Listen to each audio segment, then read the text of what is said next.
Ever since Donald Trump won in November, Democrats and the media have been obsessed over the question of whether Russia colluded with the Trump campaign. We're about to find out if the new president of our country is going to do what Russia wants. But the real story behind Trump isn't about Russia. It's about Wall Street, and it's about one billionaire in particular, whose political mercenaries pushed Donald Trump into the White House.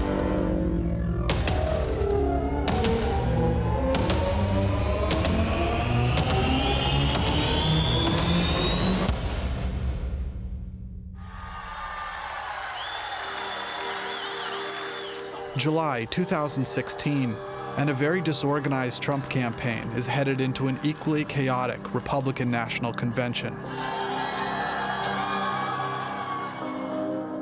The latest fundraising numbers for June are dismal, and according to CNBC, Trump is second-guessing his decision to make Mike Pence his running mate, making last-minute phone calls to assess the pick just days before the event. Trump's uncertainty even played out in public during a phone interview with Greta Van Susteren. I haven't made my final decision. Past GOP candidates John McCain and Mitt Romney have decided to skip the convention. So have both former Bush presidents. One day before the convention, and there's still no official list of speakers. Nevertheless, July 18th rolls around, and the GOP has to move forward with a show.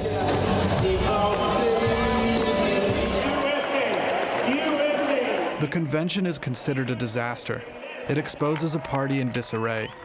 Delegations from Iowa and Colorado stage a walkout over a critical rules vote. Right there in the top right, you can actually see Kendall Unruh in blue. She's one of the leaders of the Never Trump or the Dump Trump movement, trying to get the rules changed at the start of the convention to let delegates vote their conscience. Subsequent polls show Trump trailing Clinton and need to win swing states. Coupled with a string of bad press stories, including Trump's fight with the family of a fallen Iraq vet, the Trump campaign seems to have lost its momentum. Donald Trump is just not doing what is required to win. In a surprise move, the Trump campaign shakes up its leadership at the 11th hour, bringing on far-right editor-in-chief of Breitbart News, Steve Bannon, along with former Republican pollster Kellyanne Conway. Days later, David Bossie, head of the corporate advocacy group Citizens United, is brought on as deputy campaign manager. Finally, the campaign also hires the data mining firm Cambridge Analytica, tasked with probing the American voter's mind. At a glance, these last-minute developments look desperate and disjointed. I don't know what they're doing. I wish I could tell you. But a closer look reveals something different. It reveals a hidden connection between these players, a thread between this seemingly random cast of actors.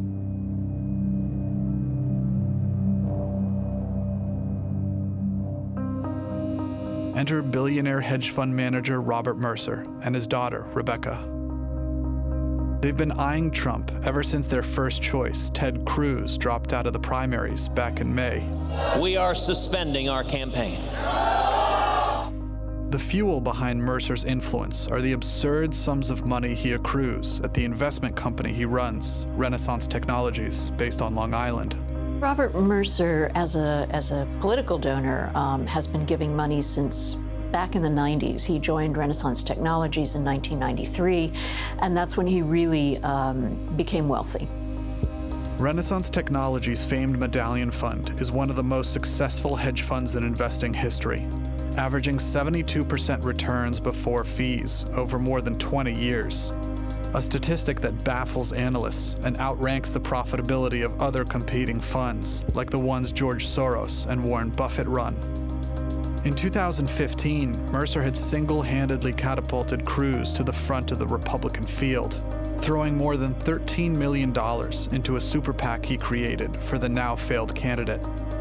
But with the Trump campaign faltering and struggling for support, there's a second chance for the Mercers to make a big bet.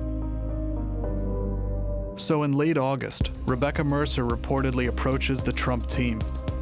At a fundraiser in East Hampton, New York, Rebecca demands a sit-down conversation with Donald Trump and convinces him to change his campaign's trajectory and to adopt the suggestions of her and her father's network of political operatives.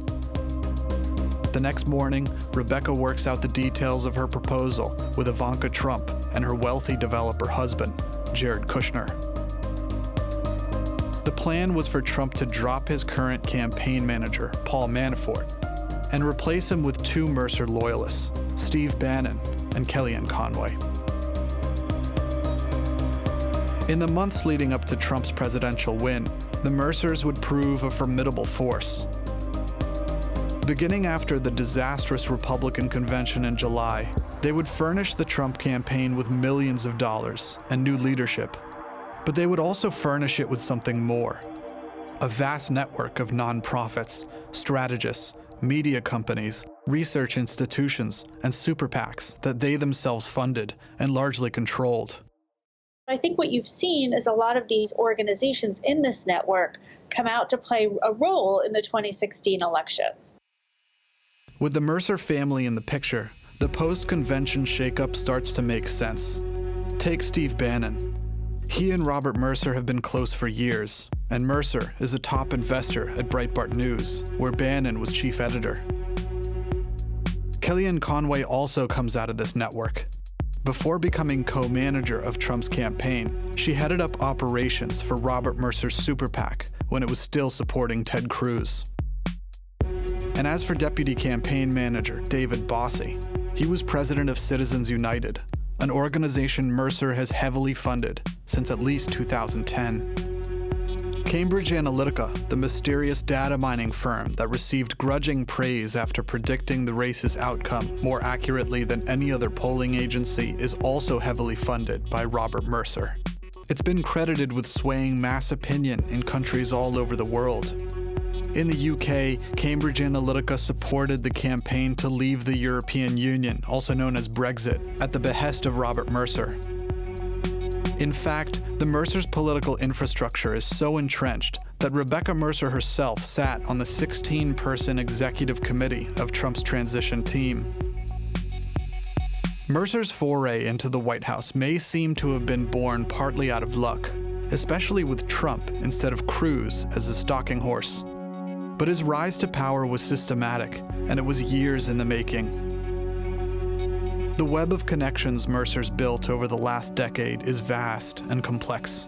It includes efforts to dismantle tax law and weaken the IRS. It's about fanning the flames of climate change denial and bankrolling institutions that, for example, argue that elevated levels of CO2 can actually be beneficial for human beings and the Earth. It's about funding quack scientists and people who blame the government for, among other things, playing a role in the San Bernardino massacre, or of colluding with the United Nations in using climate change as an excuse to implement environmental laws meant to depopulate America's Midwest. It's about funding the Dangerous Faggot speaking tour, which helped popularize former Breitbart editor Milo Yiannopoulos among many college campuses. And it's about bankrolling their favorite foreign policy hawk, John Bolton, whom Rebecca lobbied vigorously for to be the new Secretary of State over Mitt Romney. But one of the Mercers' earliest activist ventures was financing a slew of fringe documentary projects that have helped raise the profiles of people like Sarah Palin, Michelle Bachmann, and most notably, the director of those films, Steve Bannon. Bannon, who was previously a naval officer and Goldman Sachs investment banker, made his first documentary in 2004 about Ronald Reagan. It retold his biography using washed-out black and white archival footage of the Hollywood actor, painting him as a brave protector of Western democracy from the threat of communism. You and I have a rendezvous with destiny. We'll preserve for our children this, the last best hope of man on earth, or we'll sentence them to take the last step into 1,000 years of darkness. The film wasn't a commercial success. According to the reviews, it was a flop. But it developed a cult following, and it revealed that there was an untapped audience for this sort of film, which demonized America's current establishment while lamenting the death of old-time conservatism under Reagan. But the film also previewed Bannon's grandiose view of the world, which dictates that another tectonic clash between the East and the Judeo-Christian West has unfolded. and that as the globe's premier force for good, the United States must be on guard and fend off its enemies. Whether it's the communists and socialists of the early to mid-20th century, or the Islamic extremists of today, or even a looming statist China to come, swaths of immigrants, according to Bannon, will continue to undermine America unless we strike back.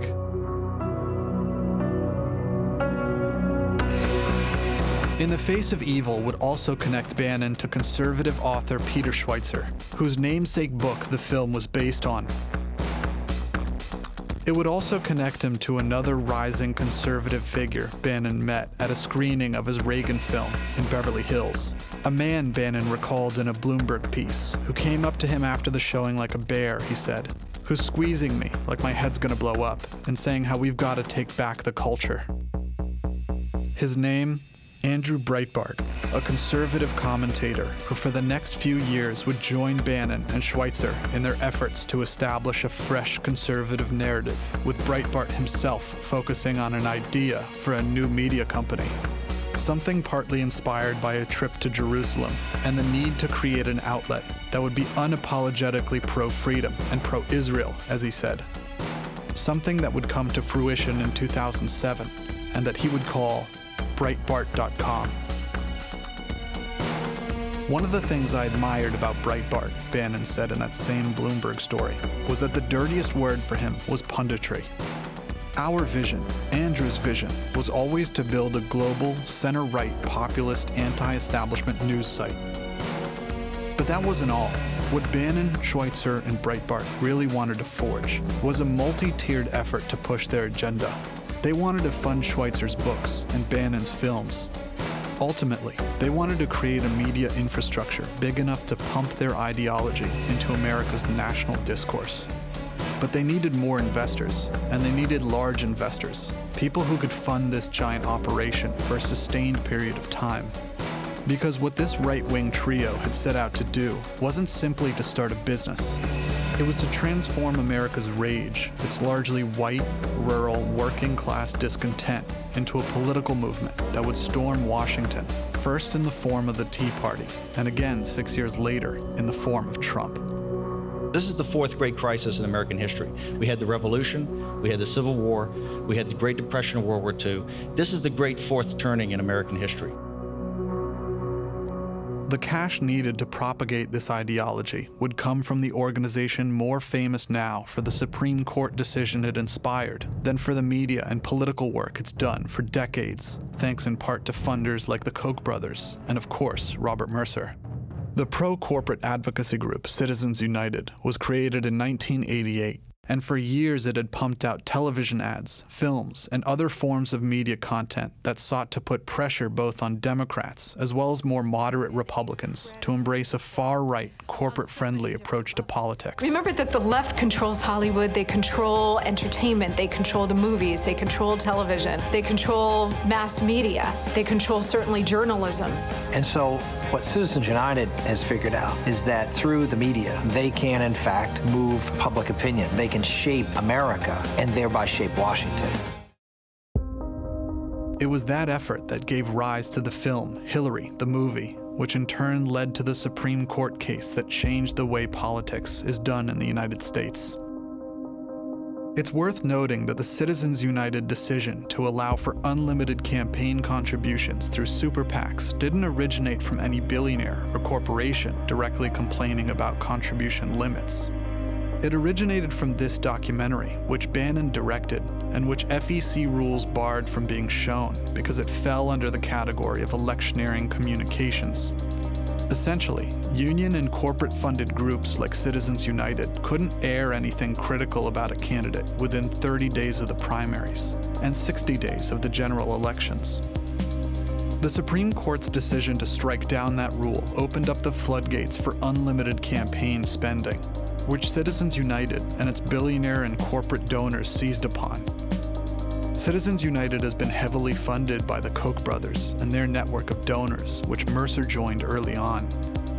But in 2010, Mercer decides to extend his reach and influence beyond the confines of that network, beginning first with Breitbart News, which at that time had hit a bit of a rough patch. Andrew Breitbart had put out a misleading video that showed a Department of Agriculture official, Shirley Sherrod, making what people characterized as racist remarks towards white people. Sherrod was fired, and when it came out afterwards that the clip had been manipulated, Sherrod sued Andrew Breitbart. The lawsuit fell on the heels of another false video expose Breitbart had done a year earlier, involving the Association of Community Organizations for Reform Now, known as ACORN, which had resulted in their loss of private and government funding. After the shared video, the media virtually blacklisted him, along with his site, from the mainstream. The hiccup prompted Mercer to capitalize on the event. He reportedly put upwards of $10 million in the company later that year, making him a top investor. The next 2 years are spent expanding and sharpening these media connections. Bannon continues to produce documentaries, including The Undefeated, featuring the rise of Sarah Palin, as well as Occupy Unmasked, which aimed to discredit the 2011 protest movement. These people feel morally justified to commit crimes. Schweitzer continues to publish his books, most notably Clinton Cash in 2015, which Bannon adapted into a documentary and which fueled the right's obsession with Hillary Clinton and the financial sources for her foundation. Meanwhile, Mercer is quietly lubricating his political and financial empire, doling out money to a whole slew of conservative nonprofits, such as the Heartland Institute, the Heritage Foundation, the Cato Institute, Citizens United, and many more. Then, suddenly, in 2012, Andrew Breitbart dies from a heart attack. Breitbart dead at the age of 43. Breitbart was certainly a driving force in the Tea Party movement, as well as a very influential political voice on the internet. Mercer and Bannon, who was a board member at Breitbart, quickly rearranged leadership roles in an effort not to lose any momentum. In fact, Breitbart's death seemed to have been a morbid blessing for the group. Breitbart, unlike his compatriots, had always been more of an old-school, more moderate conservative. He'd worked at the Drudge Report, which many saw as a bullhorn for the Bush administration. More surprisingly, he'd been a researcher for Arianna Huffington and helped create an early model for what would become the liberal Huffington Post. So Mercer, Bannon, and Schweitzer crank up the heat. In the months after Breitbart dies, Bannon is made executive chairman of Breitbart.com. Schweitzer, meanwhile, founds a new research group that focuses on feeding content to Breitbart News and Citizens United for their documentary projects, called the Government Accountability Institute, where Mercer is a top funder, while Bannon sits on the board. These shifts are all taking place in the shadow of the presidential race between Barack Obama and Mitt Romney. Romney epitomized the GOP establishment, and Mercer must have been reluctant to give to his campaign. He ended up throwing about $1 million into a super PAC supporting Romney, a paltry number compared to the $15 million he spent on Trump and the $13 million he spent on Cruz.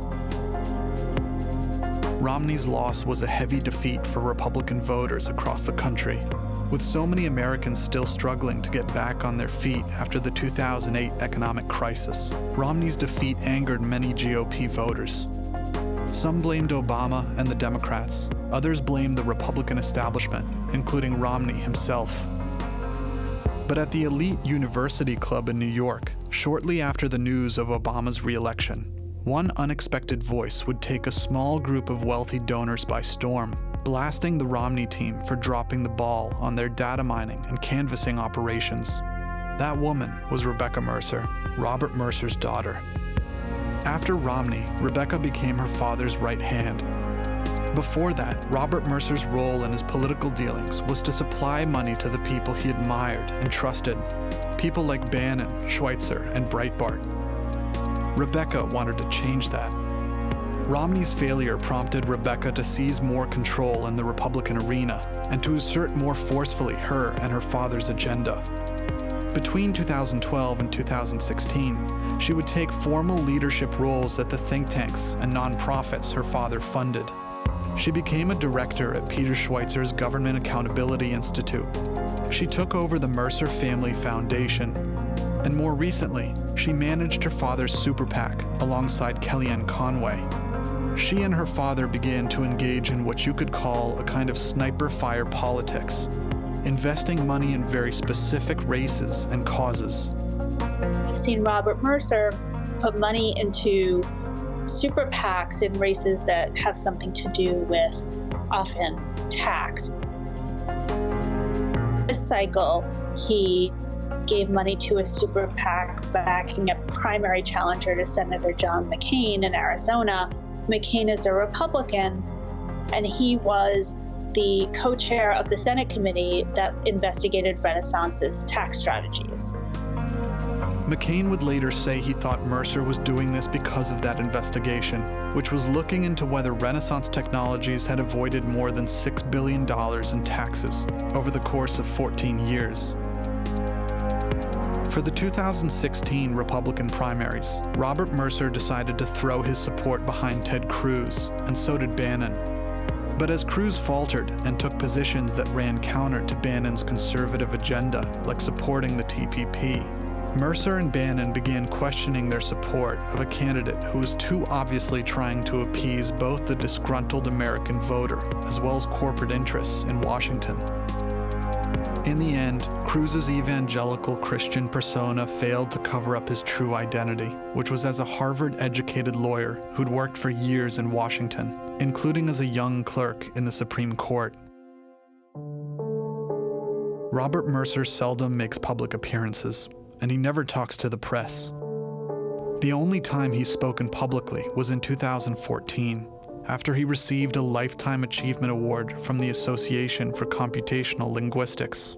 In the hour-long acceptance speech he gives in Baltimore, Maryland, Mercer spends almost all of his time talking about his passion for computers.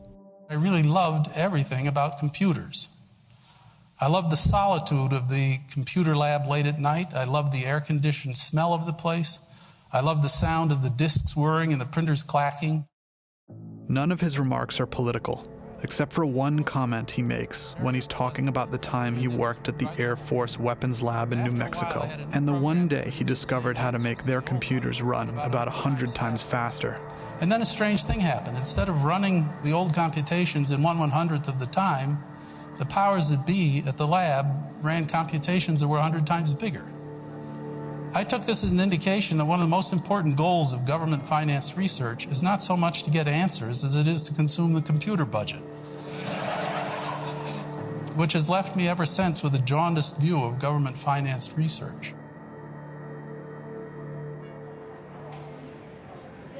At the 2017 Conservative Political Action Conference in National Harbor, Maryland, we tried to ask Kellyanne Conway about the Robert Mercer connection. I was just wondering about Robert Mercer's connections to the Trump campaign and administration. And I know that you're connected, and there's been a few other people who are connected. And I'm wondering if you could talk about Robert Mercer's role. That's what a quick comment. His role in what? He's a very successful entrepreneur. So he gave $15 million. He's given a lot of money to Breitbart. He's very involved in the process, and I think Americans should know about Robert Mercer. Thank you so much, Ms. Kellyanne. How can I work for the administration? I have my own media company. I think a lot of Americans I do PR, and I ran a PAC against Debbie Wasserman Schultz. A lot of Americans are concerned about billionaires and being involved in the political process. In Tacoma Park. I'd like to know. But I don't know how I applied to greatagain.gov. Robert Mercer doesn't quite fit into an established upper class. He isn't exactly a Wall Street type, and neither are the 300 employees, many of whom are advanced mathematicians and physicists who work at Renaissance Technologies' brainchild, the Medallion Fund. I think it's interesting to note that this is a guy who has a programming background, a coding background, who didn't start out on Wall Street, and so he's come to this through sort of a different route. He's spoken very little about his political giving, and so we can't say a lot about his motives, at least not what he's said. The fund is known for its secrecy. It's been closed to outside investors since 2005, and what exactly they trade isn't fully understood. What is known is that what Mercer, along with retired Renaissance Technologies founder James Simons and co-CEO Peter Brown have done, is master the math behind something called quantitative trading. which involves gaming the stock market using advanced algorithms and data analysis to create unprecedented profits.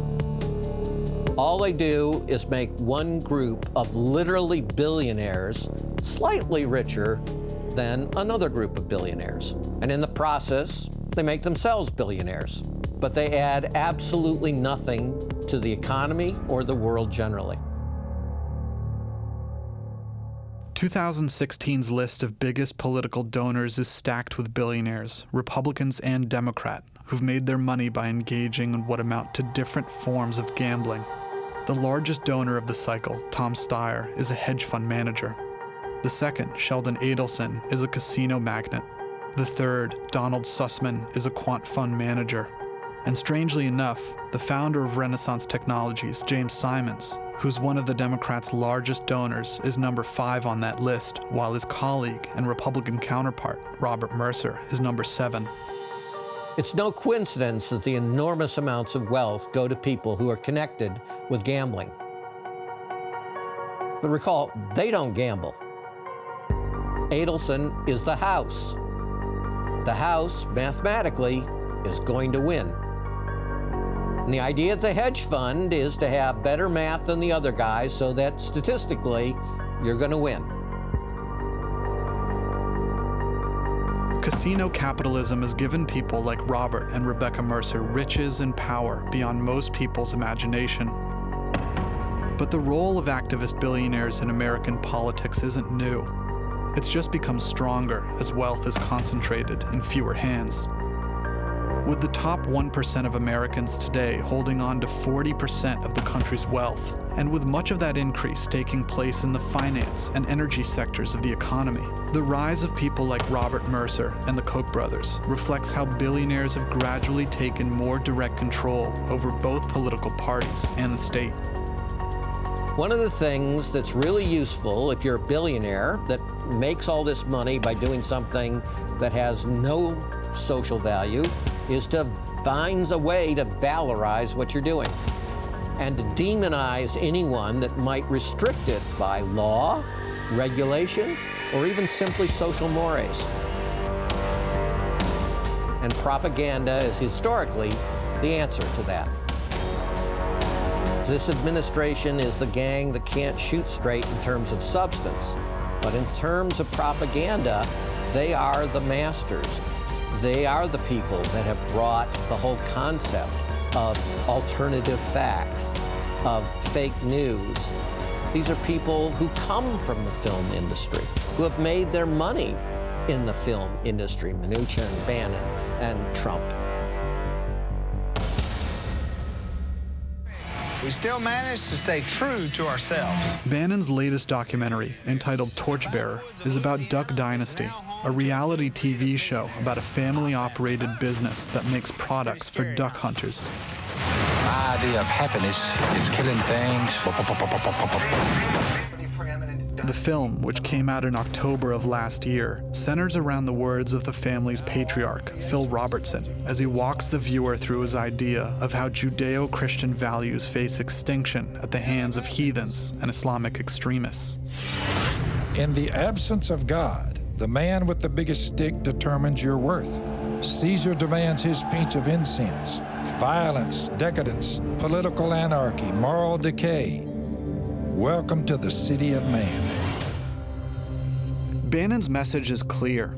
It'll be enlightened capitalists, bequeathed by God with power and money, who will be the ones to restore faith and godliness in American society and in the West, and to defend it from barbarism in the East.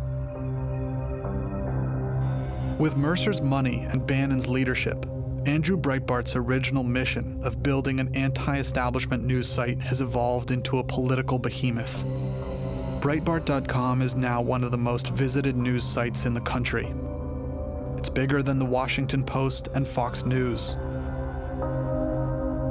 What Bannon and Mercer have done is turn the news outlet into a mouthpiece for Trump. At its core, it's about convincing the country that Trump represents the interests of workers, the little guy, and will take on the big corporations.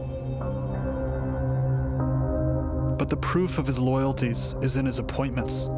His cabinet, the richest in history, along with his close advisors, include major players from Wall Street and corporate America.